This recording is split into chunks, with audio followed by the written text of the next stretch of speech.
Welcome back to Shadows, where the dark unknown comes to life.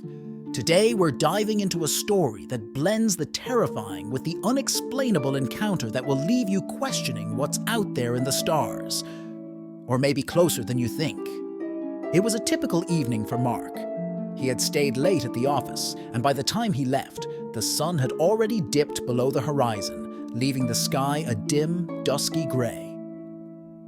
He drove along the empty highway, the streetlights barely cutting through the dark stretch of road ahead. His mind wandered, half lost in thought, when suddenly his radio crackled with static. He glanced at the dashboard, nothing unusual, but the lights in the car flickered and an odd hum filled the air. Without warning, his car stalled. The engine died and the headlights went out. Mark's hands tightened on the steering wheel, his heart pounding in his chest. The highway was eerily quiet, except for that unsettling hum. It seemed to come from everywhere and nowhere at once. 3 tall, slender figures emerged from the light, their silhouettes backlit by the glowing craft. They moved with unnatural grace, their elongated limbs almost gliding across the ground. Mark squinted, trying to make sense of what he was seeing. Were they wearing suits? Masks? No. It wasn't clothing. Their skin seemed to shimmer, almost blending with the night around them. One of the figures raised its arm, and in an instant, Mark felt a pressure inside his head, a deep, pulsing ache. His vision blurred, the world around him warping, bending as though reality itself was slipping away. He could hear them now, in his mind. No voices, just thoughts.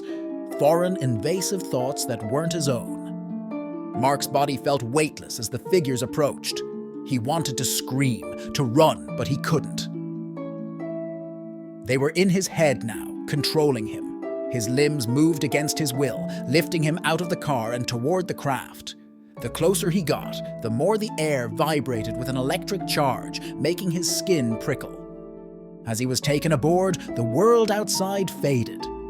Everything around him was bathed in a cold, metallic light. The figures studied him, their large black eyes devoid of emotion, their mouths never moving.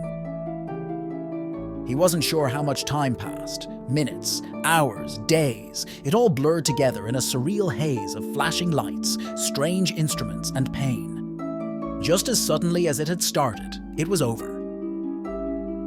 Mark woke up in his car, parked along the highway. The craft, the figures, they were gone. His heart pounded as if he had just run a marathon, his hands shaking on the steering wheel. The clock on his dashboard showed it was 3:12 a.m. He had no memory of what happened in the hours that passed. Only a small scar on the back of his neck remained. Thank you for watching Shadows. If this story sent a chill down your spine, don't forget to subscribe and turn on notifications so you never miss another creepy tale. And if you enjoyed it, like, share, and invite others to join the Legion of Shadows. Until next time, stay shadowy.